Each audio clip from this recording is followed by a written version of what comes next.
আল্লাহ তাআলা নিজের নূরে বানাইয়াছেন তার বন্ধুরে, বানাইয়াছেন তার বন্ধুরে। সে নবীজির আশিকেরা, সে নবীজির আশিকেরা আল্লাহর আমানত। আজও কেন বিলম্ব মন দয়াল নবীর জিয়ারত, আজও কেন বিলম্ব মন দয়াল নবীর জিয়ারত।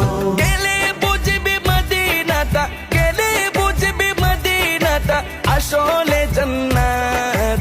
আজও কেন বিলম্ব মন দয়াল নবীর জিয়ারত, আজও কেন বিলম্ব মন দয়াল নবীর জিয়ারত। জগতে মদিনাবাসী সর্বসুখে তারা সুখী, সর্বসুখে তারা সুখী। জগতে মদিনাবাসী সর্বসুখে তারা সুখী, সর্বসুখে তারা সুখী।